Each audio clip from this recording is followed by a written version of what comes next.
경고. 이 사연은 당신의 한국에 대한 인식을 완전히 뒤바꿔 놓을 것입니다. 아이넷을 키우는 외국인 아내가 갑자기 5째를 원한다고 선언했습니다. 남편은 제발 살려달라며 병원으로 도망쳤습니다. 이 한 줄의 뉴스가 프랑스 전역을 충격에 빠뜨렸습니다. 하지만 이 뒤에 숨겨진 진실은 더욱 놀라웠습니다.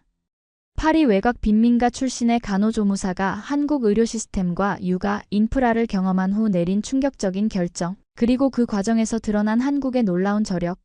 프랑스 유력 언론인은 말합니다. 우리가 알던 한국은 단순한 IT 강국이 아니었다. 그들은 인간의 생명과 가족의 가치를 지키는 데 있어 세계 최고의 나라였다. 한 여성의 눈물로 시작해 전 유럽을 감동시킨 대한민국의 진짜 모습, 지금부터 그 놀라운 이야기를 시작합니다. 앞으로도 이런 감동 사연을 놓치지 않으시려면 지금 바로 구독과 좋아요, 알림 설정 부탁드립니다. 오늘도 저는 병원 복도를 달리고 있었습니다. 프랑스 파리 외곽 생미셀 지역의 공립병원입니다. 간호조무사 마리 드랑, 제 이름입니다. 바쁜 응급실에서 환자 차트를 들고 뛰어다니는 것이 일상이었죠. 그날도 예외는 아니었습니다. 마리. 3번 침대 환자 상태가 위급해. 수간호사의 다급한 목소리에 달려갔습니다. 침대에는 10살쯤 된 소녀가 누워 있었습니다. 천식 발작이었어요. 아이의 얼굴은 이미 파랗게 질려 있었고 숨을 제대로 쉬지 못했습니다. 산소 마스크 준비하세요.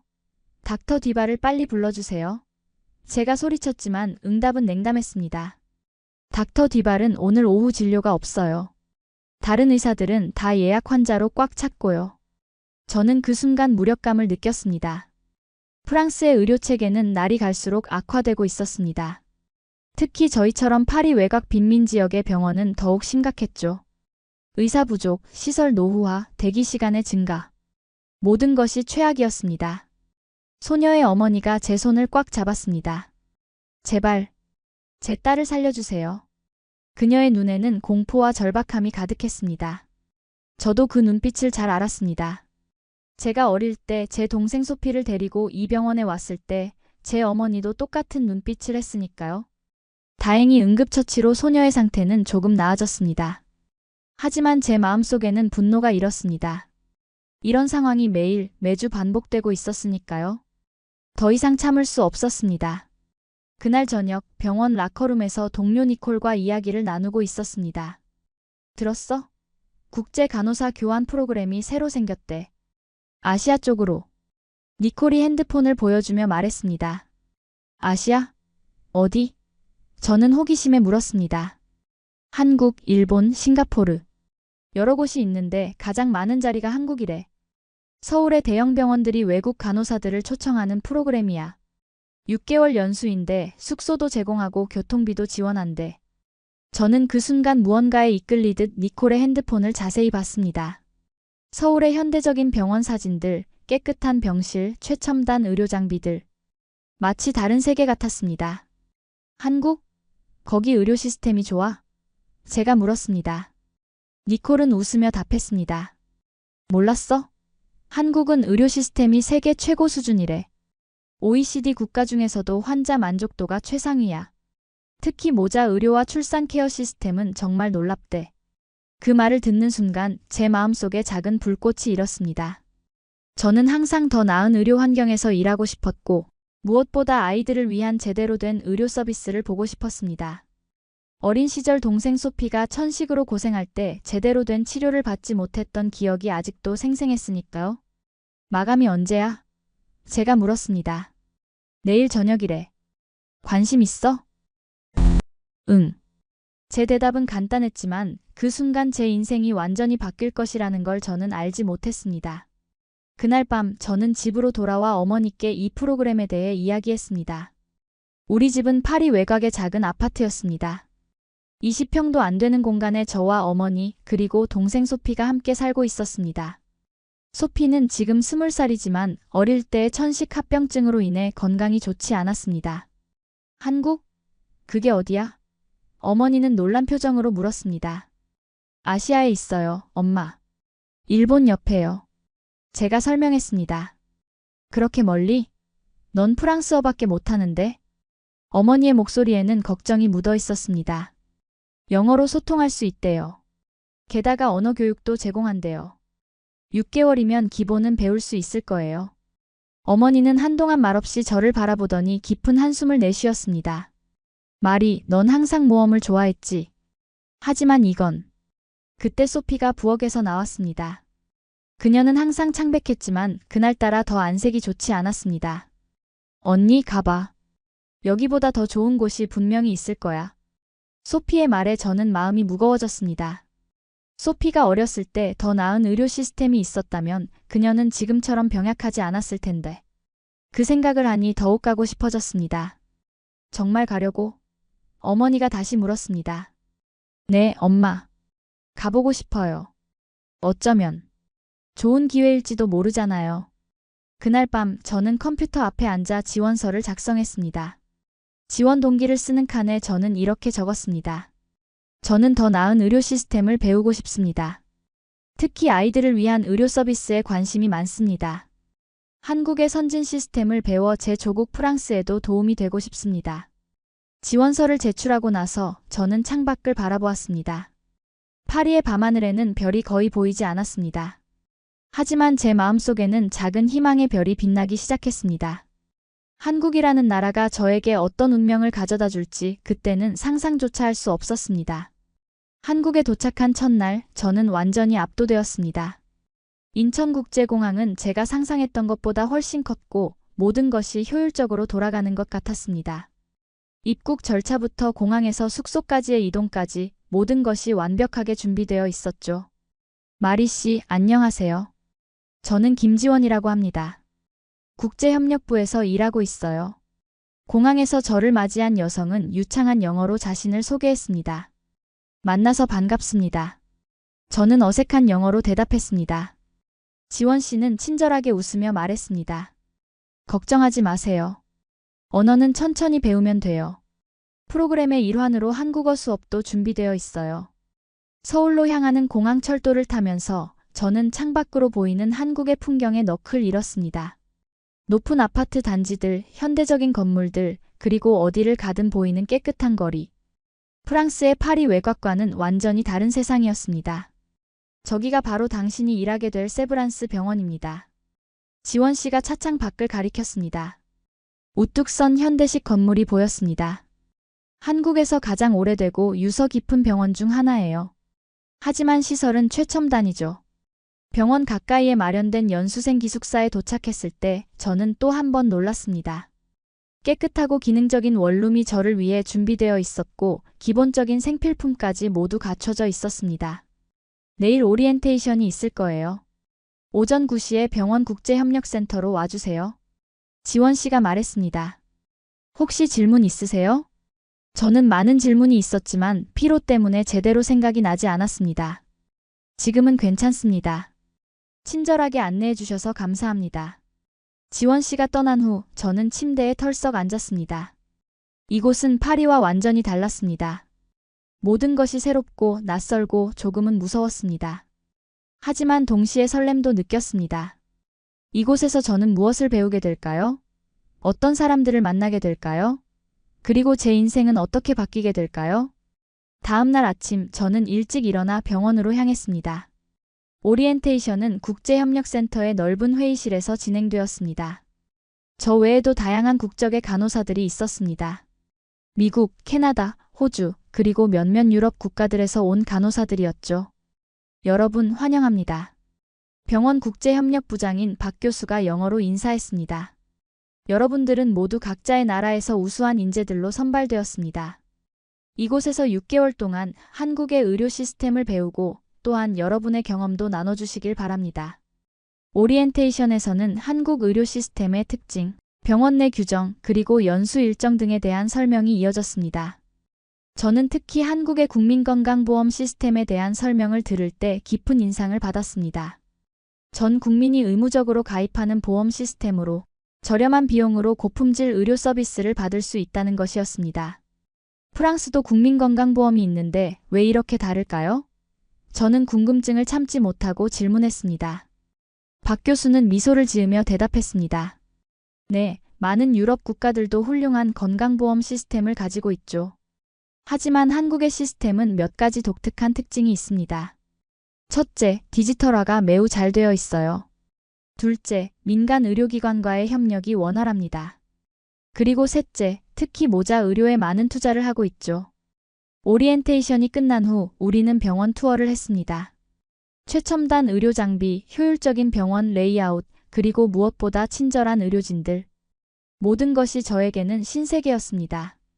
특히 인상적이었던 것은 소아과 병동이었습니다. 아이들을 위한 환경이 매우 잘 조성되어 있었고, 각 병실에는 부모가 함께 머물 수 있는 공간도 마련되어 있었습니다. 여기는 정말 대단해요. 저는 감탄을 금치 못했습니다. 한국은 아이들을 매우 소중히 여기는 문화가 있어요. 병동을 안내하던 간호사가 말했습니다.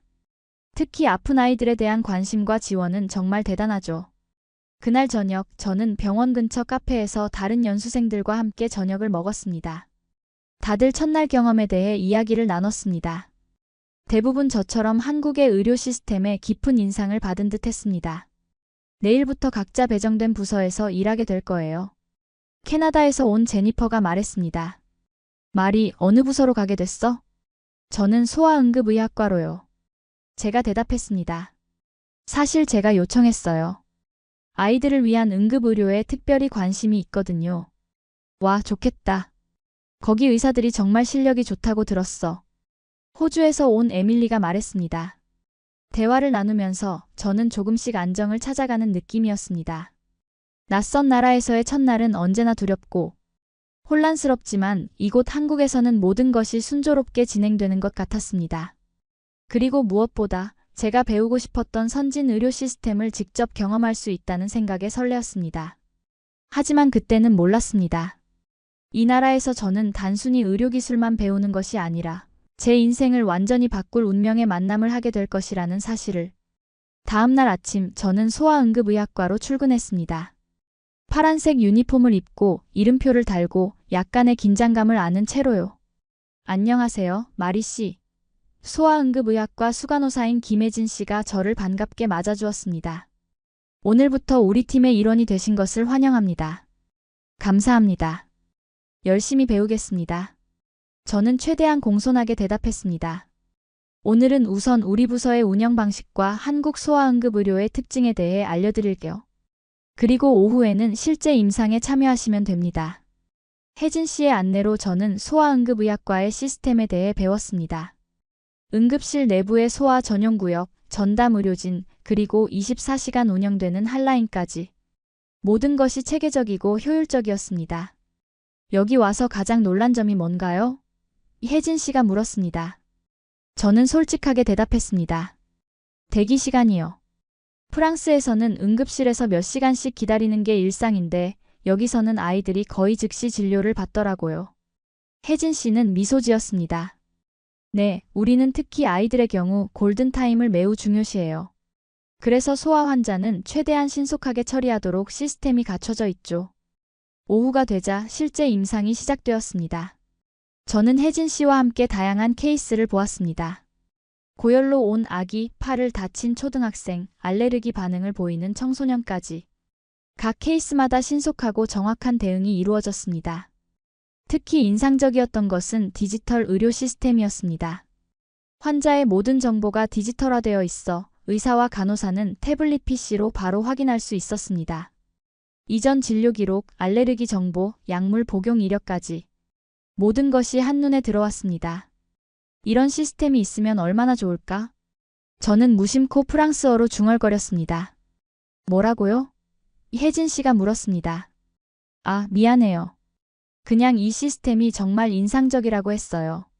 프랑스에서는 아직 많은 병원이 종이 차트를 사용하거든요.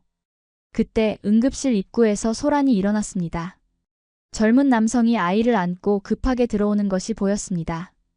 도와주세요. 제 조카가 갑자기 숨을 못 쉬어요. 그 남성이 다급하게 외쳤습니다. 간호사들이 재빨리 움직였고 저와 혜진 씨도 서둘러 그쪽으로 갔습니다. 아이는 약 5살로 보이는 여자아이였고 얼굴이 파랗게 변해 있었습니다. 분명 호흡곤란 상태였습니다. 천식 발작으로 보입니다. 소아과 전문의가 빠르게 진단했습니다.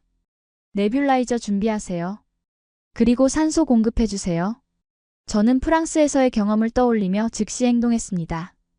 아이의 상태를 확인하고 필요한 장비를 준비했습니다. 모든 것이 신속하게 이루어졌고 저는 불과 몇 분 만에 아이의 상태가 안정되는 것을 보고 깊은 감명을 받았습니다. 이런 효율적인 대응은 프랑스에서는 보기 힘들었습니다. 아이의 숨이 편안해지고 얼굴색이 정상으로 돌아오자 아이를 안고 온 남성의 표정도 밝아졌습니다. 정말 감사합니다. 제가 어떻게 감사의 말씀을 드려야 할지. 그 남성이 의료진에게 인사했습니다. 그때 그가 저와 눈이 마주쳤습니다. 혹시 외국인이신가요? 네, 프랑스에서 왔어요. 연수 프로그램으로요. 제가 어색한 영어로 대답했습니다. 아, 그러셨군요. 저는 강민호라고 합니다.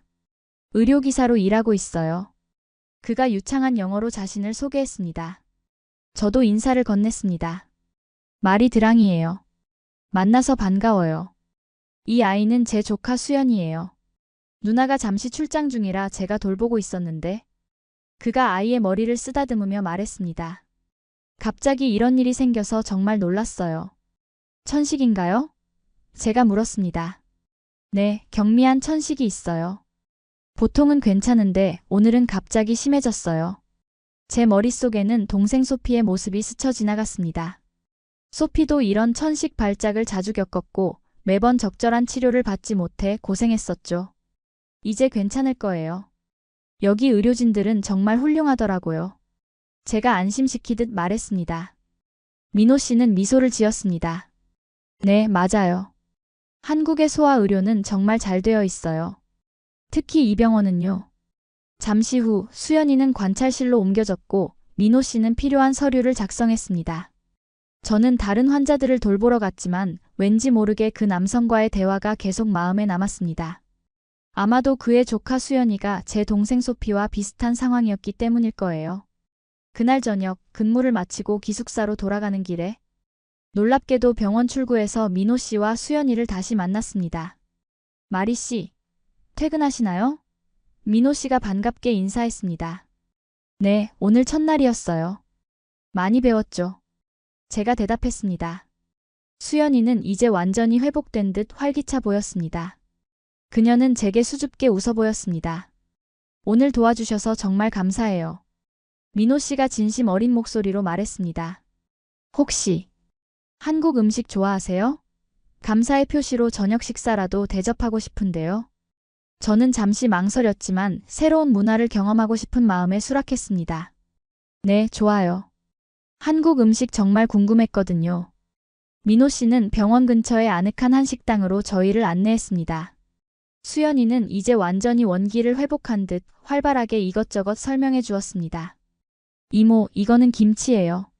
맵지만 맛있어요. 수연이가 빨간 반찬을 가리키며 말했습니다. 저는 수연이의 이모라는 호칭에 놀랐지만 곧 민호 씨의 설명으로 한국에서는 어른들을 존중하는 호칭이라는 것을 알게 되었습니다. 그렇게 저희는 한국 음식을 먹으며 대화를 나눴고 저는 민호 씨가 의료기사로서 병원에서 일하고 있다는 것, 특히 의료영상 분야의 전문가라는 것을 알게 되었습니다. 그럼 마리 씨는 프랑스에서 간호사로 일하셨던 거예요? 민호 씨가 물었습니다. 네, 파리 외곽공립병원에서요. 하지만 여기와는 많이 달라요. 프랑스의 의료 시스템은 점점 악화되고 있거든요. 특히 저희처럼 외곽 지역에서는요. 그렇게 저희는 의료 시스템, 문화 차이, 그리고 각자의 삶에 대해 이야기를 나눴습니다. 민호 씨는 수연이 외에도 많은 조카들이 있다고 했고 가족을 매우 중요시하는 것 같았습니다. 한국은 가족 문화가 강해요. 특히 아이들을 정말 소중하게 여기죠. 민호 씨가 설명했습니다. 저는 그 말에 깊이 공감했습니다. 저도 가족을 정말 중요하게 생각해요. 특히 아이들이요. 사실 제가 의료 분야에 관심을 갖게 된 것도 어린 동생 때문이었거든요. 동생이 천식이 있었는데 제대로 된 치료를 받지 못했어요. 민호 씨의 표정이 진지해졌습니다. 그래서 특히 오늘 수연이의 천식 발작에 그렇게 능숙하게 대응하셨던 거군요. 경험이 있으셔서. 식사를 마친 후 민호 씨는 저를 기숙사까지 데려다 주겠다고 했습니다. 수연이는 이미 졸린 듯 민호의 어깨에 기대어 있었습니다. 오늘 정말 감사했어요. 덕분에 한국 음식도 맛보고 좋은 시간이었습니다. 제가 감사 인사를 했습니다. 아니에요. 저야말로 오늘 도와주셔서 감사해요. 혹시 주말에 시간 있으시면 서울 구경이라도 시켜드릴까요? 외국인으로서 한국 생활이 쉽지 않을 테니까요. 그의 제안은 순수하게 친절해 보였고 저는 망설임 없이 동의했습니다. 네, 좋아요. 아직 서울에 대해 아는 게 거의 없거든요. 그렇게 저희는 번호를 교환했고 주말에 다시 만나기로 약속했습니다. 기숙사로 돌아오는 길에 저는 이상하게 마음이 가벼워지는 것을 느꼈습니다. 민호 씨와의 대화는 자연스럽고 편안했으며 한국에 대한 많은 것을 배울 수 있는 기회처럼 느껴졌습니다. 그리고 무엇보다 오랜만에 진정한 친구를 사귀는 듯한 느낌이었습니다. 그날 밤 저는 프랑스의 어머니와 소피에게 첫날의 경험을 이메일로 전했습니다. 어머니, 소피. 한국은 정말 놀라운 나라예요. 첫날부터 많은 것을 배웠어요. 특히 의료 시스템은 정말 대단해요. 소피가 어릴 때 이런 시스템이 있었다면 얼마나 좋았을까 하는 생각도 들었어요. 여기서 배운 것들을 언젠가 프랑스에도 적용할 수 있길 바랍니다. 그리고 오늘 좋은 사람들도 만났어요. 한국 사람들은 정말 친절하고 따뜻해요. 이메일을 보내고 나서 창밖으로 서울의 밤 풍경을 바라보았습니다. 빛나는 도시의 불빛들 사이로 저는 이 낯선 나라에서 새로운 시작을 하게 된 것 같은 기분이 들었습니다. 주말이 되자 민호 씨는 약속대로 저를 서울 구경시켜 주었습니다. 우리는 경복궁, 인사동, 남산타워 등 서울의 주요 명소를 둘러보았습니다. 민호 씨는 친절하게 한국의 역사와 문화에 대해 설명해 주었고 저는 모든 것이 신기하고 흥미롭게 느껴졌습니다. 한국은 5,000년의 역사를 가진 나라예요. 많은 어려움도 겪었지만 항상 회복력이 강했죠.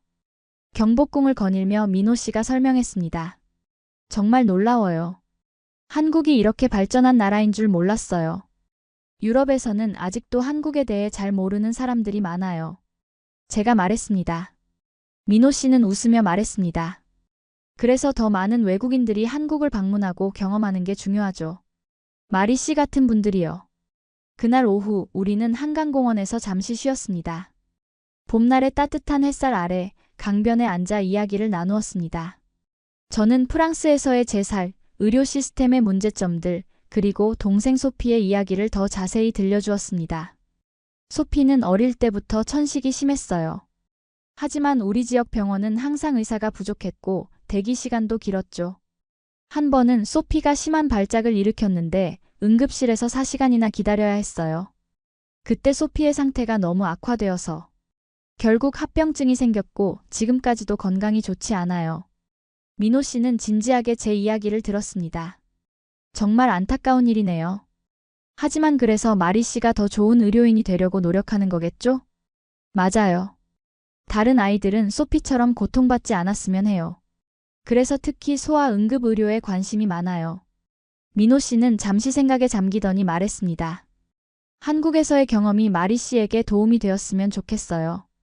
여기서 배운 것들을 프랑스로 가져가서 변화를 만들어내는 데 기여할 수 있으면 좋겠네요.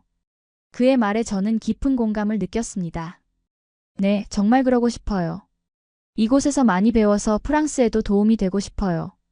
그렇게 대화를 나누다 보니 어느덧 해가 지고 있었습니다. 민호 씨는 강변에서 보이는 석양을 가리키며 말했습니다. 한강의 석양은 세계 어디에서도 볼 수 없는 특별한 아름다움이 있어요. 그 순간 저는 이 낯선 나라에서 묘한 편안함을 느꼈습니다. 민호 씨의 따뜻한 미소와 한강의 평화로운 풍경 사이에서 저는 마치 오랫동안 찾아 헤매던 어떤 곳에 도착한 것 같은 느낌이 들었습니다. 그 후로 민호 씨와 저는 종종 만나게 되었습니다. 때로는 병원에서 우연히 마주치기도 하고 퇴근 후 함께 식사를 하기도 했습니다. 그는 저에게 한국어를 가르쳐 주었고 저는 그에게 프랑스어 몇 마디를 알려주었습니다. 우리의 관계는 자연스럽게 깊어져 갔습니다. 한국에서의 생활이 2개월쯤 지났을 때 민호 씨는 저를 그의 가족 모임에 초대했습니다. 그의 누나와 조카들 그리고 부모님까지 만나게 될 것이라고 했습니다. 저는 약간 긴장했지만 한국 가정을 직접 경험해 볼 수 있는 기회라고 생각하고 기꺼이 수락했습니다. 민호 씨의 부모님은 서울 교외의 아파트에 살고 계셨습니다. 그곳에 도착했을 때 저는 처음으로 진정한 한국 가정의 따뜻함을 느꼈습니다. 어서 오세요, 마리 씨. 민호가 많이 얘기했어요. 민호 씨의 어머니가 친절하게 저를 맞아주셨습니다. 비록 영어가 서툴렀지만 그녀의 따뜻한 미소와 환영하는 태도는 언어의 장벽을 넘어서는 것이었습니다. 민호 씨의 누나 두 분과 조카들도 있었습니다. 첫 번째 누나인 민지 씨는 수연이의 어머니였고 두 번째 누나인 민서 씨는 두 아들의 어머니였습니다. 아이들은 저를 보자 호기심 가득한 눈으로 바라보았습니다. 이모는 어느 나라에서 왔어요? 수연이가 물었습니다.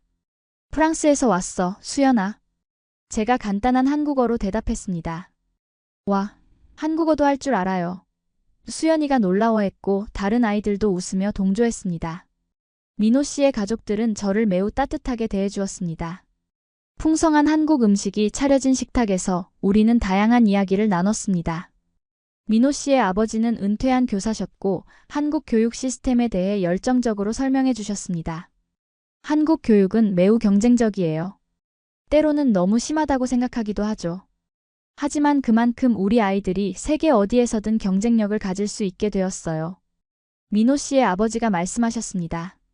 민호 씨의 누나인 민지 씨는 직장 생활과 육아를 병행하는 어려움에 대해 이야기했습니다. 한국에서는 일과 가정의 균형을 맞추기가 쉽지 않아요. 하지만 다행히 좋은 보육 시스템이 있어요. 수연이는 국공립 어린이집에 다니는데 정말 좋아요. 저는 한국의 보육 시스템에 대해 더 알고 싶었습니다. 국공립 어린이집은 어떤 곳인가요? 국가와 지자체에서 운영하는 어린이집이에요. 비용이 저렴하면서도 질이 높죠. 물론 자리가 제한되어 있어서 들어가기 쉽진 않아요. 하지만 정부에서 계속 확대하고 있어요. 민지 씨가 설명했습니다. 그날 저녁 민호 씨의 가족들과 함께한 시간은 저에게 한국 사회에 대한 더 깊은 이해를 가져다 주었습니다. 특히 아이들을 키우는 환경, 교육 시스템, 그리고 가족 간의 강한 유대감이 인상적이었습니다. 기숙사로 돌아가는 길에 민호 씨는 조심스럽게 물었습니다. 가족들 만나서 어땠어요? 정말 좋았어요. 모두 너무 친절하고 따뜻했어요. 특히 아이들이 너무 귀여웠고요. 제가 진심으로 대답했습니다. 민호 씨는 잠시 망설이더니 말했습니다. 마리, 사실 제가 고백할 게 있어요. 당신을 처음 봤을 때부터 특별한 감정을 느꼈어요. 그의 갑작스러운 고백에 저는 놀랐지만 사실 저도 비슷한 감정을 느끼고 있었습니다. 민호 씨의 따뜻함, 지식, 그리고 진실된 마음이 저를 점점 끌어당기고 있었습니다. 저도 같은 마음이에요. 제가 조용히 대답했습니다. 그렇게 저와 민호 씨는 서로의 마음을 확인하고 데이트를 시작했습니다. 한국에서의 시간이 흘러갈수록 저는 점점 더 이 나라와 문화에 매료되었고 특히 민호 씨와의 관계는 더욱 깊어져 갔습니다. 연수 프로그램이 끝나갈 무렵 저는 큰 결정의 기로에 섰습니다. 프랑스로 돌아가야 할지 아니면 한국에 더 머물러야 할지. 민호 씨는 분명 제 결정을 존중할 것이라고 말했지만 그의 눈에는 희망이 담겨 있었습니다. 결국 저는 프로그램 연장을 신청했고 병원에서도 기꺼이 허락해 주었습니다. 그리고 그 결정은 제 인생을 완전히 바꿔놓을 첫걸음이 되었습니다. 연수 프로그램이 6개월에서 1년으로 연장된 후 저와 민호 씨의 관계는 더욱 진지해졌습니다. 우리는 서로의 문화적 차이를 이해하고 존중하며 함께 미래를 꿈꾸기 시작했습니다. 민호 씨는 종종 자신의 어린 시절 이야기를 들려주었습니다. 그는 서울의 평범한 가정에서 자랐지만 어려서부터 의료 분야에 관심이 많았다고 했습니다. 특히 그의 할아버지가 암으로 고생하시는 모습을 보며 의료기술의 중요성을 깨달았다고 했습니다. 할아버지가 아프실 때 의사들이 MRI와 CT 스캔으로 정확한 진단을 내렸어요. 그때 저는 의료 영상 기술이 얼마나 중요한지 깨달았죠. 민호 씨가 말했습니다. 저 역시 제 이야기를 더 많이 나눴습니다. 파리 외곽의 어려운 환경에서 자란 이야기, 간호조무사가 되기 위해 노력한 과정, 그리고 항상 더 나은 의료 시스템을 꿈꿔온 저의 열망까지. 그렇게 서로를 더 깊이 알아가는 과정에서 우리는 많은 공통점을 발견했습니다. 가족에 대한 애정, 의료에 대한 열정, 그리고 더 나은 세상을 만들고 싶은 마음이었습니다. 한국에서의 1년이 거의 끝나갈 무렵 민호 씨는 한강공원에서 저에게 청혼했습니다. 우리가 처음 진지한 대화를 나눴던 바로 그 장소였죠. 마리, 당신을 처음 만난 순간부터 저는 알았어요. 당신이 특별한 사람이라는 것을. 우리는 서로 다른 세계에서 왔지만 같은 꿈을 꾸고 있어요. 저와 함께 그 꿈을 현실로 만들어가지 않겠어요? 제 아내가 되어주세요. 그의 진심 어린 청혼에 저는 망설임 없이 네라고 대답했습니다. 비록 문화적 차이와 언어의 장벽이 있었지만 우리의 마음은 이미 하나로 연결되어 있었습니다. 결혼을 결정한 후 저는 프랑스의 가족에게 이 소식을 전해야 했습니다. 어머니와 소피는 처음에 놀랐지만 제가 진정으로 행복해하는 모습을 보고 기뻐해 주었습니다. 마리, 내가 행복하다면 그게 가장 중요한 거야. 비록 멀리 있게 되겠지만 우리는 항상 내 편이란다. 어머니가 영상통화로 말씀하셨습니다. 언니, 정말 축하해. 강민호 씨가 어떤 사람인지 빨리 만나보고 싶어. 소피도 기뻐했습니다. 결혼식 준비는 양국의 문화를 존중하는 방향으로 진행되었습니다.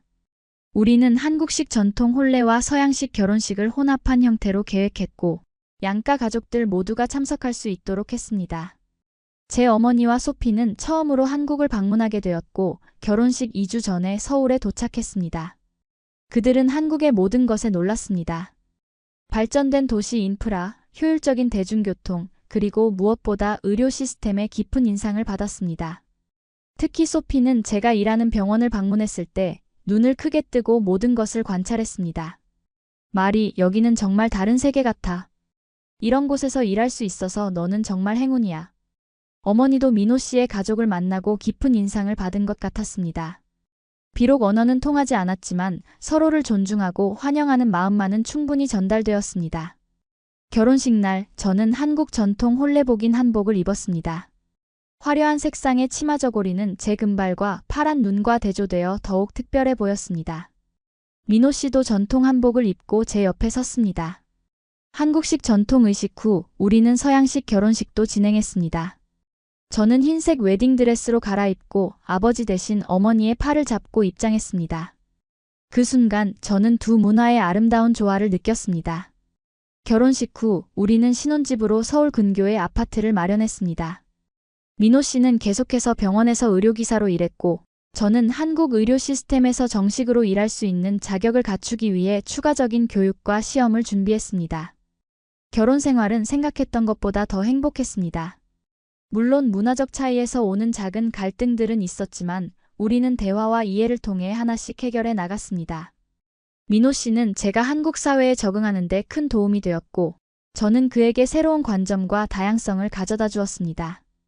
결혼 1년 후 저는 드디어 한국에서 외국인 간호사로서 정식 자격을 얻었고 세브란스 병원 소아응급의학과의 정직원으로 채용되었습니다. 이것은 제가 꿈꿔왔던 일이었습니다. 이제 저는 한국의 선진 의료 시스템 내에서 아이들을 도울 수 있게 되었습니다. 그리고 그 즈음 우리에게 더 큰 기쁨이 찾아왔습니다. 제가 첫 아이를 가진 것입니다. 여보, 임신이에요. 검사 결과를 확인하고 민호 씨에게 달려간 저는 기쁨에 차서 외쳤습니다. 민호 씨는 놀라움과 기쁨이 뒤섞인 표정으로 저를 안아주었습니다.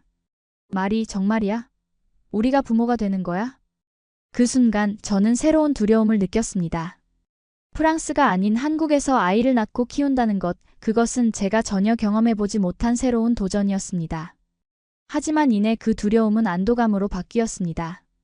한국의 산모와 신생아를 위한 의료 시스템은 세계 최고 수준이라는 것을 저는 직접 보고 경험했으니까요. 임신 기간 동안 저는 한국의 산전관리 시스템을 직접 경험했습니다. 정기적인 검진, 상세한 초음파 검사, 다양한 교육 프로그램.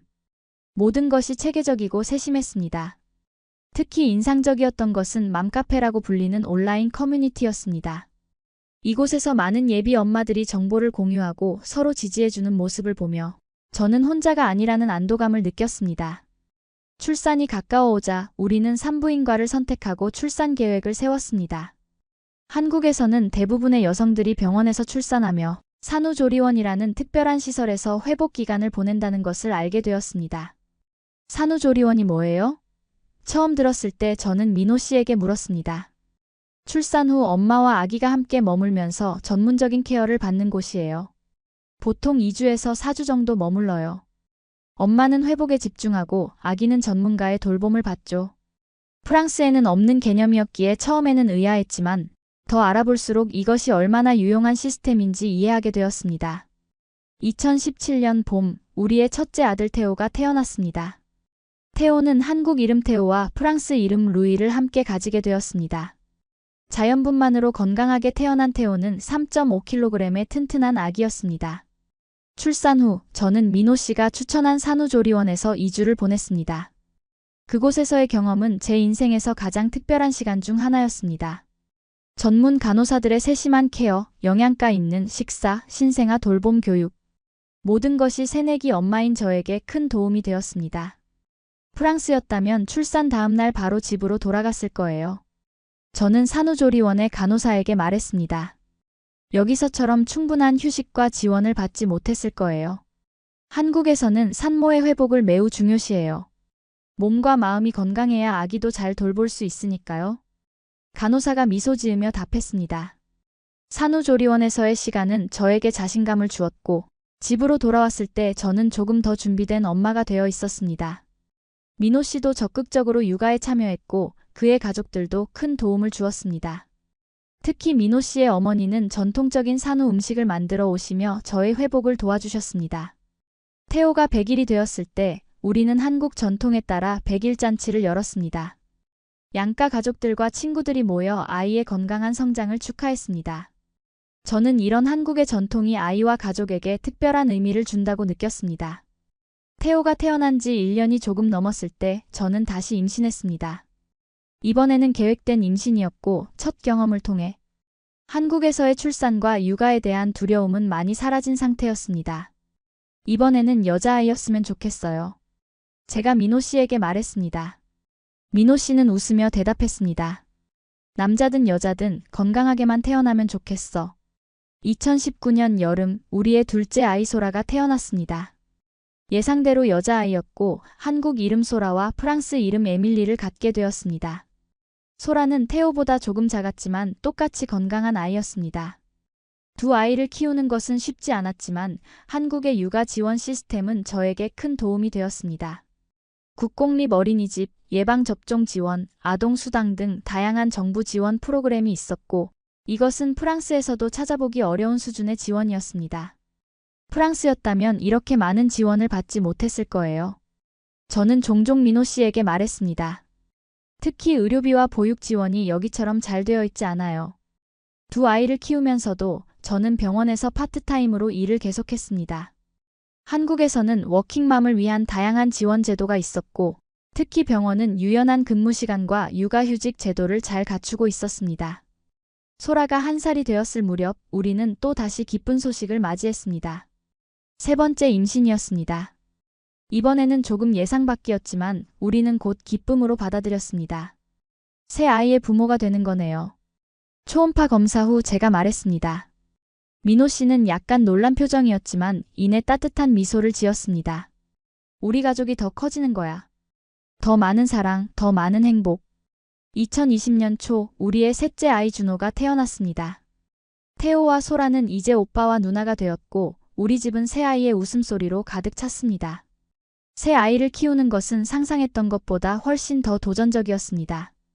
밤잠을 제대로 자지 못하는 날들, 끊임없는 기저귀 교체, 그리고 새 아이의 서로 다른 요구를 충족시키는 것은 저희 부부에게 체력적, 정신적으로 큰 도전이었습니다. 하지만 한국의 지원 시스템은 계속해서 저희에게 큰 도움이 되었습니다. 다자녀 가정을 위한 추가 혜택, 의료비 감면, 그리고 교육 지원 등 다양한 프로그램이 있었습니다. 또한 민호 씨의 가족들, 특히 그의 어머니는 자주 아이들을 봐주시며 저희에게 큰 도움을 주셨습니다. 프랑스에서는 상상할 수도 없었을 거예요. 저는 종종 그렇게 말했습니다. 이렇게 많은 지원과 도움 없이는 새 아이를 키우기 정말 어려웠을 거예요. 준호가 1살이 되었을 때 저는 다시 병원으로 복귀했습니다. 이번에는 소아과에서 특별히 만성 질환을 가진 아이들을 담당하게 되었습니다.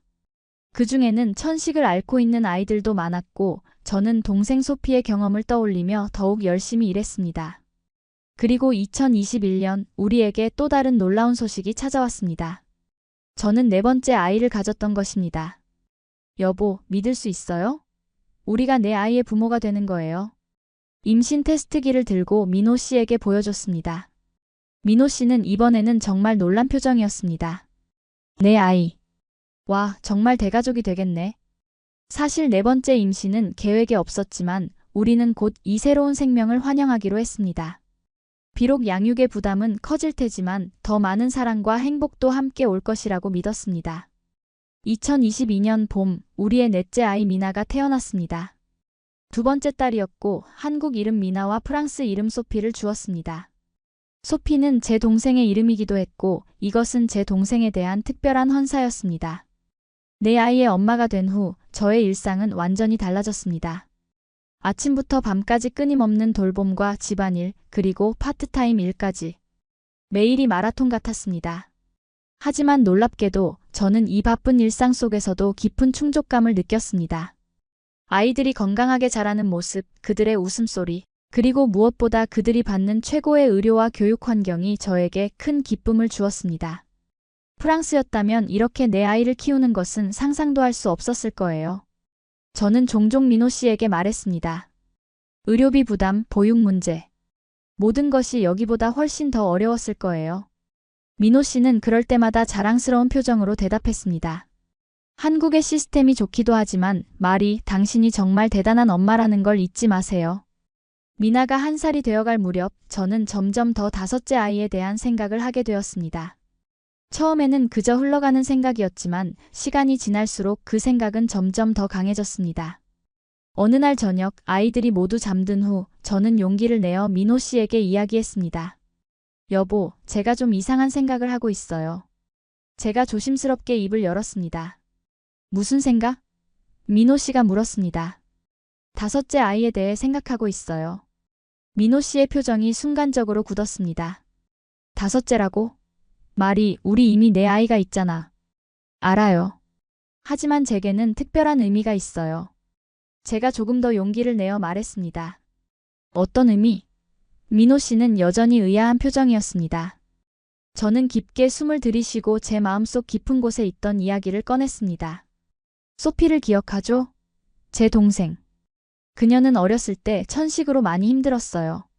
프랑스의 의료 시스템은 그녀를 제대로 돌보지 못했고 그 결과 지금까지도 건강 문제를 안고 살고 있어요. 민호 씨는 조용히 듣고 있었습니다.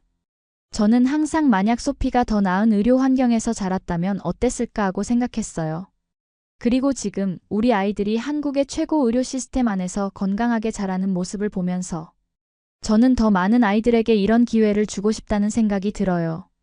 민호 씨의 표정이 조금씩 풀리기 시작했지만 여전히 걱정스러운 기색이 역력했습니다. 말이, 그 마음은 이해해. 하지만 다섯 아이는 너무 많지 않을까? 육체적으로도 경제적으로도 큰 부담이 될 거야. 저도 그건 알아요. 하지만 한국에서라면 가능할 것 같아요. 여기에는 다자녀 가정을 위한 지원이 많잖아요. 그리고 무엇보다 저는 이곳에서 아이들이 건강하게 자랄 수 있다는 확신이 있어요. 민호 씨는 한동안 말없이 생각에 잠겼습니다. 그리고 마침내 입을 열었습니다. 말이, 나는 당신이 훌륭한 엄마라는 걸 알아. 그리고 당신의 마음도 이해해. 하지만 잠시 시간을 줘. 이건 큰 결정이니까. 그날 밤 이후 다섯째 아이에 대한 이야기는 우리 사이의 잠재적인 갈등으로 남았습니다. 저는 점점 더 그 생각에 확신을 갖게 되었지만 민호 씨는 여전히 걱정하고 있었습니다. 몇 주 후 저는 병원에서 특별한 경험을 했습니다. 다섯 아이를 키우는 한국인 어머니가 막내 아이와 함께 진료를 받으러 왔던 것입니다. 다섯 아이를 모두 키우시는 게 쉽지 않으실 것 같아요. 제가 그 어머니에게 말했습니다. 그 어머니는 밝게 웃으며 대답했습니다. 물론 쉽지는 않죠. 하지만 한국에는 다자녀 가정을 위한 지원이 많아요. 의료비 감면, 교육비 지원, 주택 혜택까지. 덕분에 가능한 일이에요. 그날 저녁 저는 그 어머니의 이야기를 민호 씨에게 전했습니다. 하지만 민호 씨의 반응은 여전히 조심스러웠습니다. 말이, 정부 지원이 있다고 해도 다섯 아이는 엄청난 책임이야. 체력적으로도 정신적으로도. 알아요. 하지만 저는 할 수 있을 것 같아요. 그리고 무엇보다 정말로 원해요. 민호 씨는 깊은 한숨을 내쉬었습니다. 정말 확실해? 네, 확실해요. 그 순간 민호 씨는 예상치 못한 반응을 보였습니다. 그는 갑자기 자리에서 일어나 제발 날 살려줘. 라고 외치며 장난스럽게 도망치는 신용을 했습니다. 하지만 그 장난 속에는 진짜 걱정과 두려움이 묻어 있었습니다. 여보, 진지하게 말해요. 제가 그를 따라가며 말했습니다.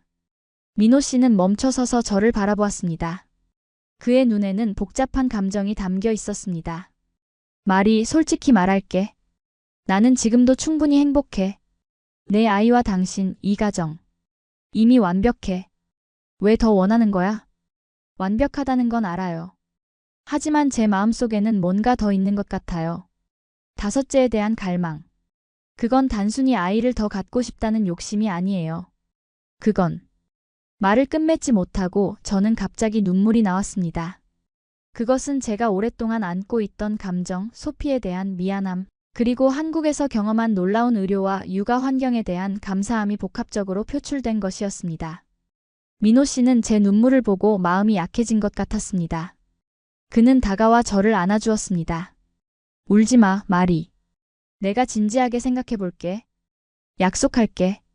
그렇게 우리의 다섯째 아이에 대한 논의는 일시적으로 보류되었지만 그것은 여전히 우리 사이에 해결되지 않은 문제로 남아 있었습니다. 며칠 후 민호 씨는 예상치 못한 제안을 했습니다. 병원에 가보자. 병원? 누가 아파요? 제가 물었습니다. 아픈 사람은 없어. 다자녀 가정 상담 프로그램이 있대. 보건소에서 운영하는 거야. 함께 가서 상담도 받고 정보도 알아보자. 저는 그의 제안에 기뻐하며 동의했습니다. 비록 완전한 동의는 아니었지만 최소한 민호 씨가 진지하게 고려하고 있다는 것은 큰 진전이었습니다. 보건소의 다자녀 가정 상담 프로그램은 저희에게 많은 정보와 통찰을 제공했습니다. 이 프로그램은 다자녀 가정이 직면하는 현실적인 문제들과 그에 대한 해결책, 그리고 다양한 지원 제도에 대해 상세히 안내해 주었습니다. 상담사는 먼저 한국의 다자녀 지원 정책에 대해 설명했습니다. 한국에서는 저출산 문제가 심각해지면서 다자녀 가정에 대한 지원이 계속 확대되고 있습니다. 세 자녀 이상을 둔 가정은 다자녀 가정으로 인정받아 다양한 혜택을 받을 수 있죠. 주요 혜택으로는 의료비 감면, 보육 및 교육비 지원, 주택 구입 시 금리 우대, 공공요금 할인, 그리고 자녀 장학금 제도 등이 있었습니다. 특히 5자녀 이상을 둔 가정은 초다자녀 가정으로 분류되어 추가적인 혜택을 받을 수 있습니다. 상담사가 덧붙였습니다. 이런 정보를 들으며 저는 한국이 정말로 아이들과 가정을 중요시하는 나라라는 것을 다시 한번 느꼈습니다. 프랑스에서도 가족 정책이 발달해 있지만 한국의 시스템은 더욱 세심하고 체계적이었습니다. 그러나 상담사는 현실적인 부분도 함께 짚어주었습니다. 물론 5아이를 키우는 것은 큰 도전입니다. 체력적인 부담, 시간 관리의 어려움, 그리고 개별 아이에게 충분한 관심을 주는 문제 등이 있죠. 민호 씨가 이 부분에 크게 공감하며 고개를 끄덕였습니다. 맞아요. 저희는 이미 내 아이를 키우고 있는데 때로는 정말 힘들 때가 있어요. 상담사는 이해한다는 듯 미소를 지었습니다. 맞습니다. 그래서 우리 프로그램에서는 다자녀 가정을 위한 다양한 지원 네트워크도 소개해드리고 있어요. 예를 들면 지역 내 다둥이 부모 모임이나 공동 육아 나눔터 같은 곳이요. 그날 상담을 마치고 나오면서 저와 민호 씨는 각자 다른 생각을 하고 있었습니다. 저는 한국의 탄탄한 지원 시스템을 다시 한번 확인하고 5째에 대한 확신이 더 커졌습니다. 반면 민호 씨는 현실적인 어려움에 더 집중한 듯 했습니다. 말이 지원이 많다는 건 알겠어. 하지만 5아이. 우리가 정말 감당할 수 있을까? 민호 씨가 집으로 돌아오는 길에 물었습니다. 함께라면 할 수 있을 거예요. 그리고 지금까지 그래왔듯이 우리는 서로에게 의지하고 도울 수 있어요. 제가 대답했습니다. 민호 씨는 한동안 말이 없었습니다. 그리고 마침내 입을 열었습니다. 말이 당신의 마음을 이해하려고 노력하고 있어. 하지만 좀 더 생각할 시간이 필요해. 그 후 우리는 다양한 방법으로 다자녀 육아에 대해 더 알아보기 시작했습니다. 민호 씨는 전국 다둥이 아빠 모임이라는 온라인 커뮤니티에 가입했고 저는 병원에서 만난 다자녀 엄마들과 이야기를 나누었습니다. 한 달 후 민호 씨는 온라인 모임을 통해 알게 된 5아이를 키우는 아빠와 직접 만나기로 했습니다. 그는 저에게 직접 만나서 현실적인 이야기를 들어보고 싶다고 했습니다. 그날 저녁 민호 씨는 생각보다 일찍 귀가했습니다. 그의 표정은 복잡했지만 어딘가 결심한 듯한 기색이 역력했습니다. 어땠어요? 많은 이야기 나눴나요? 제가 물었습니다. 민호 씨는 소파에 앉으며 깊은 숨을 내쉬었습니다. 응, 정말 많은 이야기를 했어. 김상우 씨라고 정말 좋은 분이더라. 5아이의 아빠로서의 경험을 솔직하게 다 들려줬어. 그래서 어떤 이야기를 들었어요? 솔직히 처음에는 정말 힘들다고 했어. 특히 5째가 태어났을 때는 거의 극한 상황이었대. 잠도 제대로 못 자고 아내와의 관계도 잠시 소원해지고 민호 씨의 목소리에는 걱정이 묻어 있었습니다. 그의 말에 제 마음이 조금 무거워졌지만 계속 듣기로 했습니다. 하지만 그 다음 이야기가 더 중요했어. 민호 씨가 계속했습니다. 상우 씨는 결국 그 어려운 시간을 가족과 함께 이겨냈대. 그리고 지금은 5아이 모두가 그의 인생에서 가장 큰 자랑이자 기쁨이라고 했어. 제가 놀란 표정으로 민호 씨를 바라보자 그가 미소를 지었습니다. 상우 씨는 이런 말을 했어. 힘들다고 해서 가치 없는 일은 아니다. 오히려 가장 힘든 일이 가장 가치 있는 일인 경우가 많다고. 민호 씨의 말에 제 눈에 눈물이 고였습니다. 그 말, 정말 맞는 것 같아요. 그리고 마지막으로 상우 씨가 이런 말을 했어. 내가 죽기 전에 후회할 일과 후회하지 않을 일을 생각해봐라. 나는 5아이를 키운 것을 절대 후회하지 않을 것이다라고. 민호 씨는 잠시 말을 멈추고 제 손을 꼭 잡았습니다. 말이 나도 많이 생각해봤어. 처음에는 정말 두려웠어.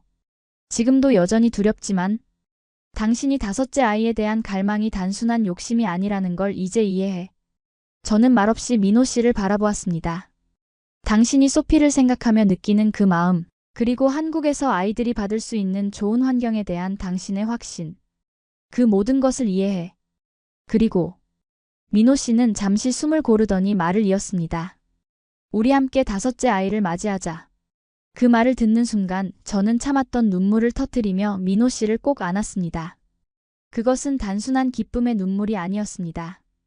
그것은 이해받았다는 안도감, 소피를 향한 오랜 미안함의 해소, 그리고 한국이라는 나라에 대한 깊은 감사함이 모두 섞인 복합적인 감정이었습니다. 고마워요, 여보. 정말 고마워요. 제가 속삭였습니다. 그날 밤 우리는 오랜만에 진심으로 대화를 나누었습니다. 우리는 5째 아이에 대한 계획, 앞으로의 삶의 변화, 그리고 무엇보다 우리가 함께라면 어떤 어려움도 이겨낼 수 있다는 확신에 대해 이야기했습니다. 근데 정말 궁금한 게 있어. 민호 씨가 갑자기 물었습니다. 왜 하필 5명이야? 왜 6이나 7이 아니고? 저는 잠시 생각에 잠겼다가 대답했습니다. 글쎄요. 어쩌면 5이라는 숫자가 제게 완전함을 의미하는 것 같아요. 5손가락, 5감각. 그리고 소피를 포함한 우리 가족이 5이었으니까요. 민호 씨는 이해한다는 듯 고개를 끄덕였습니다. 그리고 우리는 그날 밤 5째 아이를 위한 첫 번째 시도를 했습니다. 5째 아이에 대한 결정을 내린 후 저희 부부는 더욱 가까워졌습니다. 비록 일상은 여전히 바쁘고 때로는 혼란스러웠지만 우리는 같은 목표를 향해 함께 나아가고 있다는 느낌이 들었습니다. 그리고 놀랍게도 결정을 내린 지 단 2달 만에 기적 같은 소식이 찾아왔습니다. 제가 5째 아이를 가진 것입니다. 여보, 임신이에요. 제가 흥분된 목소리로 외쳤습니다. 민호 씨는 놀란 듯 저를 바라보더니 이내 환한 미소를 지었습니다. 정말? 와, 생각보다 빨리 됐네. 네. 테스트기에 2줄이 선명하게 나왔어요. 저희 정말 5째를 갖게 되는 거예요. 민호 씨는 저를 꼭 안아주며 속삭였습니다. 고마워, 마리. 당신은 정말 놀라운 사람이야. 임신 소식을 알게 된 후 우리는 바로 병원을 방문하여 확인을 받았습니다. 의사는 제 상태가 매우 양호하다며 건강한 임신이 될 것이라고 확신했습니다. 마리 씨, 5째 임신이라고 하셨죠? 4번의 출산 경험이 있으시니 잘 아시겠지만 이번에도 정기검진을 꼭 받으시고 산전 관리에 신경 써주세요. 의사가 당부했습니다. 네, 꼭 그렇게 하겠습니다. 감사합니다. 병원을 나서면서 저는 프랑스에 있는 어머니와 소피에게도 이 기쁜 소식을 전하고 싶었습니다. 그날 저녁 영상통화로 그들에게 임신 소식을 알렸습니다. 엄마, 소피, 기쁜 소식이 있어요. 제가 5째 아이를 가졌어요. 화면 속 어머니와 소피의 표정이 놀라움으로 가득 찼습니다. 5째라고? 마리, 너 정말 대단하구나. 어머니가 감탄했습니다. 언니, 나는 정말 믿을 수 없어. 어떻게 5아이를 다 돌볼 수 있는 거야? 소피가 물었습니다. 한국에서는 가능해, 소피. 여기는 아이들을 키우기에 정말 좋은 환경이거든. 의료 시스템, 보육 지원, 교육. 모든 것이 완벽해. 소피의 눈에 갑자기 슬픔이 스쳐 지나갔습니다. 그랬구나. 우리가 그런 환경에서 자랐다면 어땠을까? 저는 그 말에 가슴이 아팠습니다. 소피, 미안해. 네가 어렸을 때 더 잘해주지 못해서. 아니야, 언니. 그건 언니 탓이 아니야. 오히려 나는 네가 자랑스러워. 5아이의 엄마가 되어 그들에게 우리가 가질 수 없었던 환경을 제공해주는 거잖아. 그 말에 제 눈에 눈물이 고였습니다. 소피는 항상 저를 이해해 주었고 지지해 주었습니다. 비록 그녀는 프랑스에서 여전히 건강 문제로 고생하고 있었지만 저와 제 아이들의 행복을 진심으로 기뻐해 주었습니다. 다음에 한국에 오면 내 조카들을 다 만날 수 있을 거야. 제가 말했습니다. 기대할게. 언니, 건강하게 출산하길 바랄게. 통화를 마치고 나서 저는 다시 한번 제가 얼마나 운이 좋은지 느꼈습니다. 한국이라는 놀라운 나라에서 5아이를 키울 수 있다는 것, 그리고 그들이 최고의 의료와 교육을 받을 수 있다는 것은 정말 큰 축복이었습니다. 임신 소식이 가족과 친구들에게 알려지자 다양한 반응이 돌아왔습니다. 대부분은 축하와 응원이었지만 일부는 걱정과 의문을 표하기도 했습니다. 5아이라니 정말 대단하세요. 병원 동료들이 말했습니다. 체력적으로 괜찮으실지 걱정이네요. 민호 씨의 친구들이 조심스럽게 말했습니다. 그러나 우리에게 가장 큰 지지를 보내준 것은 민호 씨의 부모님이었습니다. 특히 민호 씨의 어머니는 크게 기뻐하셨습니다. 5손주라니 얼마나 복된 일이니. 걱정 말 거라. 내가 많이 도와줄게. 어머니는 진심으로 기뻐하셨습니다. 임신 기간 동안 저는 병원에서 파트타임으로 계속 일했습니다. 그러나 임신 6개월이 되었을 때 의사는 제게 휴식을 취할 것을 권고했습니다. 마리 씨, 5째 임신이라 체력적으로 부담이 클 수 있어요. 이제는 좀 쉬시는 게 좋을 것 같네요. 그래서 저는 출산 전까지 휴직을 하기로 결정했습니다. 집에서 쉬면서 저는 5째를 맞이할 준비를 시작했습니다. 아기방을 정리하고 필요한 물품들을 준비하면서 저는 점점 더 현실감을 느꼈습니다. 그리고 드디어 2023년 가을 우리의 5째 아이 하진이 세상에 태어났습니다. 하진은 한국 이름 하진과 프랑스 이름 앙투안을 함께 갖게 되었습니다. 건강한 남자아이였고 3.8kg으로 지금까지의 아이들 중 가장 컸습니다. 출산 후 저는 다시 산후조리원에서 2주를 보냈습니다. 이번에는 4번의 경험이 있어서 더욱 여유롭게 시간을 보낼 수 있었습니다. 마리 씨, 정말 대단하세요. 5아이의 엄마라니. 산후조리원의 간호사들이 감탄했습니다. 한국이 아니었다면 불가능했을 거예요. 제가 진심으로 대답했습니다. 한국의 의료 시스템과 육아 환경이 있었기에 가능한 일이었어요. 집으로 돌아온 후 저희 가정은 정말 북적이게 되었습니다. 7살 태호, 5살 소라, 4살 준호, 그리고 2살 미나, 그리고 이제 갓 태어난 하진까지. 우리 집은 아이들의 웃음소리와 때로는 울음소리로 가득 찼습니다. 민호 씨는 예상보다 훨씬 잘 적응했습니다. 그는 적극적으로 육아에 참여했고 특히 밤중 수유와 기저귀 교체를 자청했습니다. 여보, 당신이 낮에 다른 아이들을 돌보니까 내가 밤에 하진이를 돌볼게. 민호 씨가 말했습니다. 저는 그의 배려에 깊은 감동을 받았습니다. 고마워요. 당신 같은 남편이 있어 정말 다행이에요. 물론 5아이를 키우는 것은 상상 이상으로 힘들었습니다. 각 아이마다 다른 요구사항과 일정이 있었고 그것을 모두 조율하는 것은 때로는 불가능해 보였습니다. 엄마, 학교 숙제 도와주세요. 태호가 외쳤습니다. 엄마, 소라가 내 장난감 가져갔어요. 준호가 울먹였습니다. 엄마, 배고파요. 미나가 조르는 와중에 하진은 젖을 먹어야 할 시간이었습니다. 그런 순간들이 하루에도 몇 번씩 찾아왔고 저는 종종 내가 정말 이 모든 것을 감당할 수 있을까? 라는 의문을 가졌습니다. 하지만 그럴 때마다 저를 지탱해주는 것은 한국의 놀라운 지원 시스템이었습니다. 다자녀 가정을 위한 다양한 혜택, 지역사회의 지원, 그리고 무엇보다 우수한 의료 환경은 저에게 큰 힘이 되었습니다. 특히 하진이 태어난 후 저희는 초다자녀 가정으로 인정받아 추가적인 혜택을 받게 되었습니다. 보육비 전액 지원, 의료비 감면, 그리고 공공요금 할인 등 다양한 지원이 있었습니다. 프랑스였다면 상상도 할 수 없었을 거예요. 저는 종종 민호 씨에게 말했습니다. 이렇게 많은 지원 없이는 5아이를 키우는 것이 거의 불가능했을 거예요. 물론 지원 시스템만으로는 부족했습니다. 가장 중요한 것은 가족의 협력이었습니다. 민호 씨는 물론이고 민호 씨의 부모님, 특히 어머니는 거의 매일 저희 집에 오셔서 도움을 주셨습니다. 아이고, 우리 손주들. 어머니는 아이들을 보면 항상 얼굴이 환해지셨습니다. 마리, 넌 쉬어. 내가 아이들 봐줄게.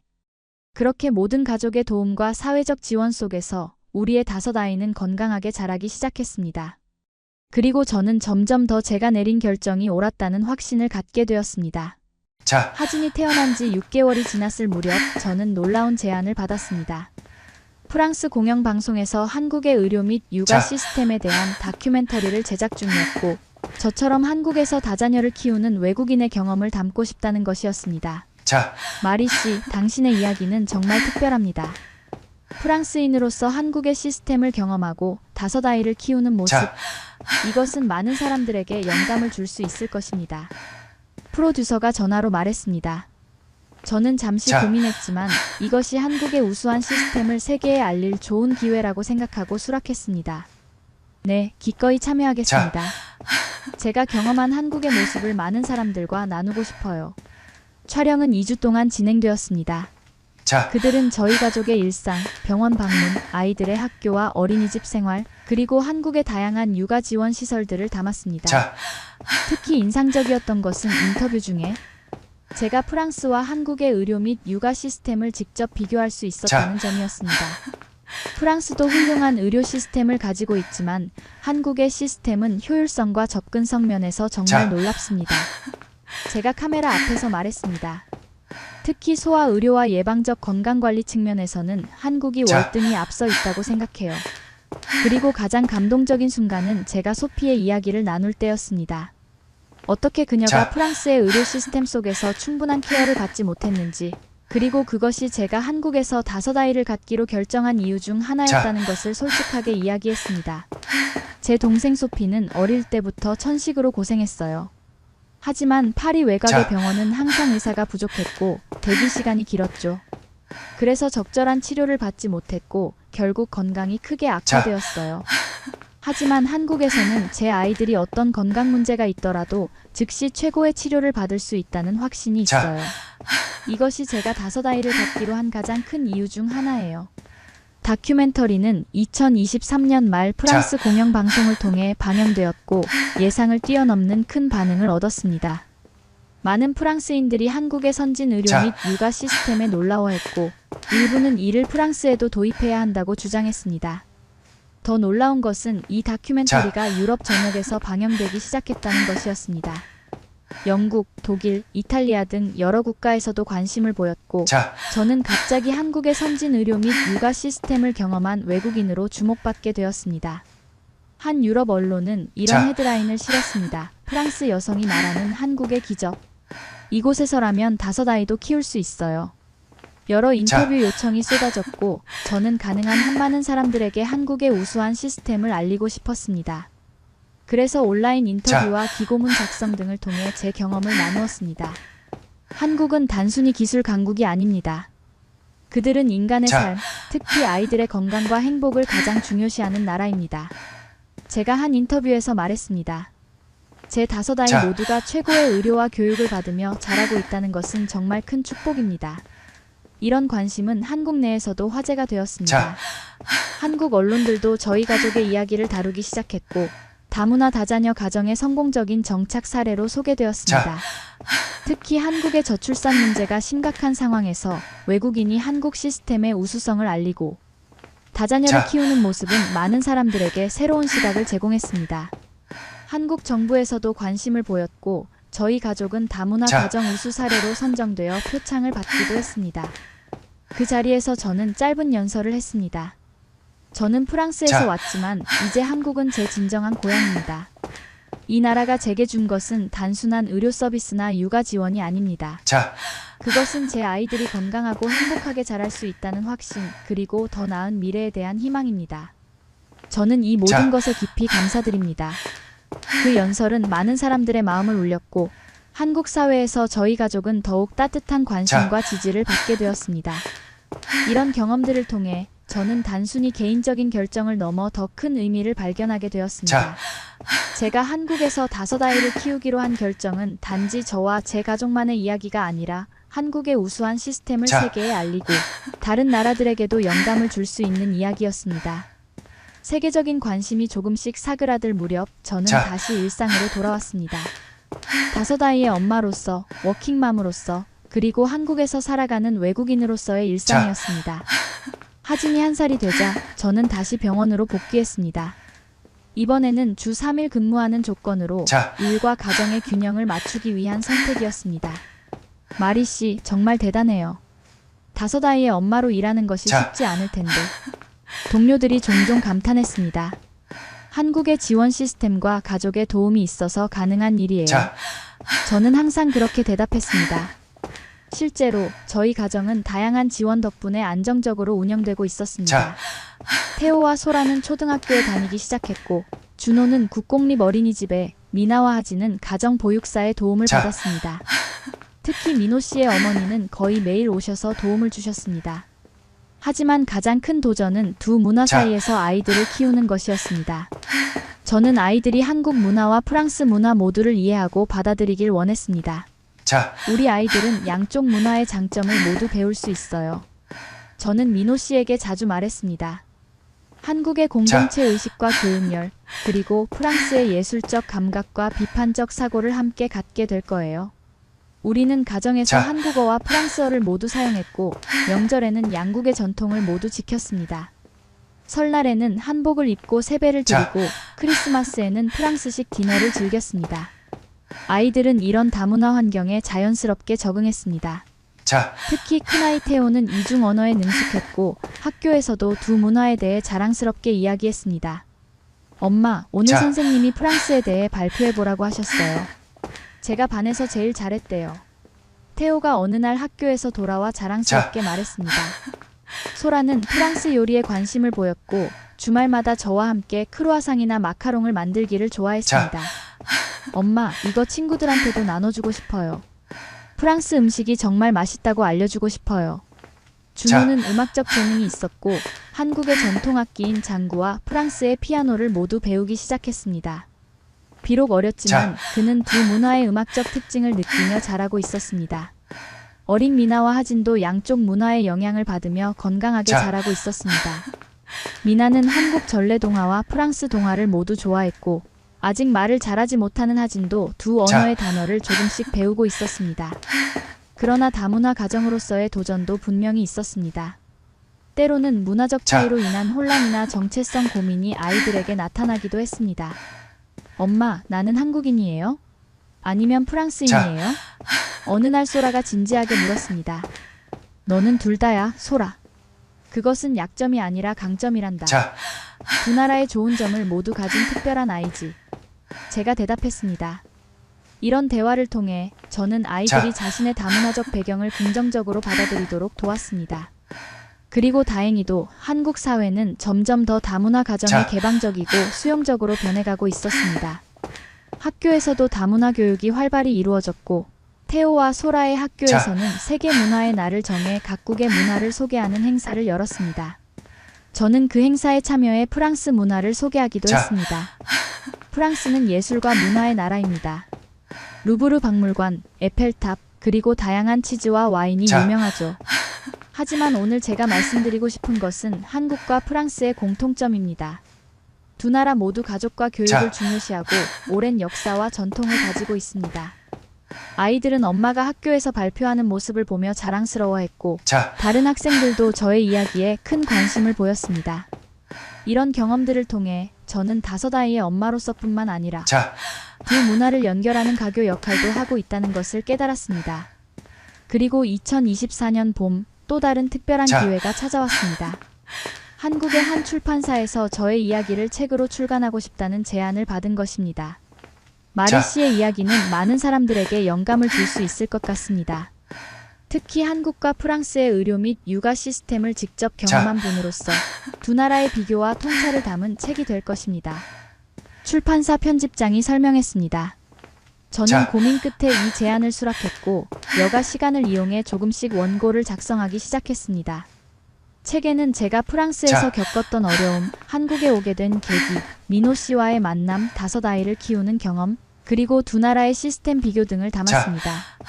특히 한국의 의료 시스템, 육아 지원, 정책, 교육 환경에 대한 제 경험과 평가는 책의 핵심 내용이 되었습니다. 한국은 단순히 경제적으로 발전한 나라가 아닙니다. 그들은 인간의 삶, 특히 아이들의 미래에 진정으로 투자하는 나라입니다. 국민건강보험, 국공립보육시설, 다자녀 가정, 지원 정책 등은 모두 사람을 중심에 두는 철학에서 비롯된 것입니다. 책을 쓰면서 저는 제 인생의 여정을 돌아보는 시간을 가졌습니다. 파리 외곽의 간호조무사에서 한국의 5아이의 엄마로, 그리고 이제는 두 문화의 가교 역할을 하는 작가로 제 인생은 상상하지 못했던 방향으로 흘러갔습니다. 책은 2024년 가을에 출간되었고 예상보다 훨씬 큰 반응을 얻었습니다. 한국에서 5아이를 키우는 프랑스, 엄마의 이야기라는 제목의 이 책은 많은 독자들의 공감과 관심을 받았습니다. 특히 한국의 저출산 문제가 심각한 상황에서 외국인의 시각으로 본 한국의 육아 환경에 대한 긍정적인 평가는 많은 이들에게 새로운 시각을 제공했습니다. 마리 씨의 책은 우리가 당연하게 여기던 한국의 시스템을 새롭게 바라보게 합니다. 외국인의 눈으로 본 한국의 장점과 개선점을 솔직하게 담아내어 우리 사회가 더 발전할 수 있는 방향을 제시합니다. 한 서평에서 이렇게 평가했습니다.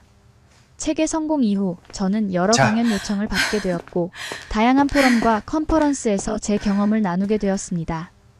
특히 보건복지부에서 주최한 다문화 가정과 한국의 미래 포럼에서는 기조연설을 맡기도 했습니다. 한국은 이미 다문화 사회로 가고 있습니다. 그리고 이것은 두려워할 일이 아니라 환영해야 할 변화입니다. 다양한 문화적 배경을 가진 사람들이 모여 서로의 장점을 배우고 더 나은 사회를 만들어갈 수 있기 때문입니다. 이런 활동들을 통해 저는 점점 더 제 역할과 책임을 깨닫게 되었습니다.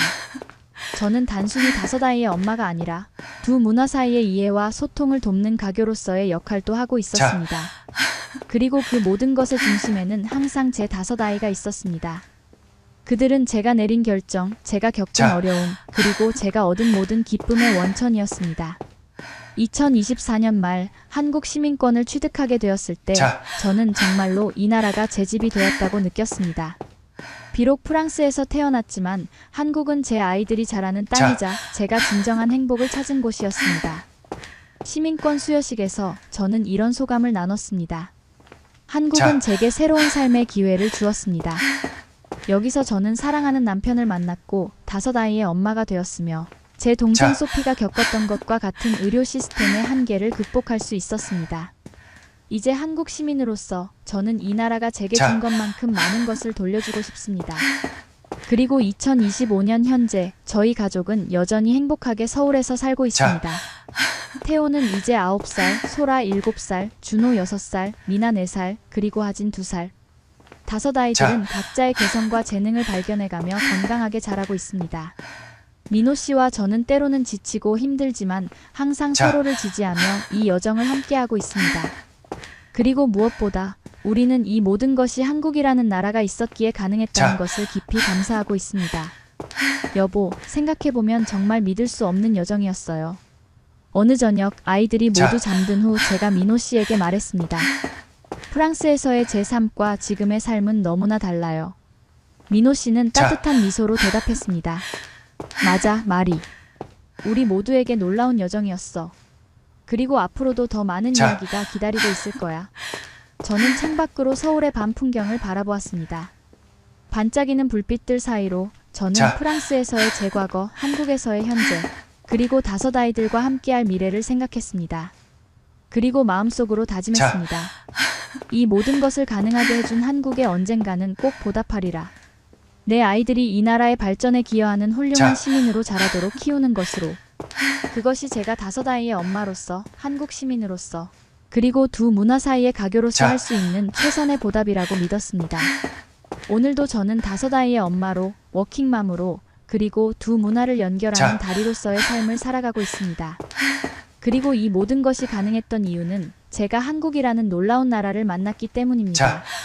여러분도 저의 이야기를 통해 한국의 우수한 의료 시스템과 육아 환경, 그리고 이 나라가 가진 따뜻한 마음을 느끼셨기를 바랍니다. 그리고 이런 한국의 모습이 세계 여러 나라의 좋은 모델이 되어 더 많은 아이들이 건강하고 행복하게 자랄 자. 수 있는 환경이 만들어지기를 소망합니다. 제 이야기가 여러분께 작은 영감이 되었다면 이 영상의 좋아요와 구독을 눌러주시고 댓글로 여러분의 생각도 함께 나눠주세요. 더 많은 사람들이 한국의 이런 모습을 알게 된다면 세계는 조금씩 더 나은 곳이 될 수 있을 것입니다. 오늘도 시청해주셔서 감사합니다.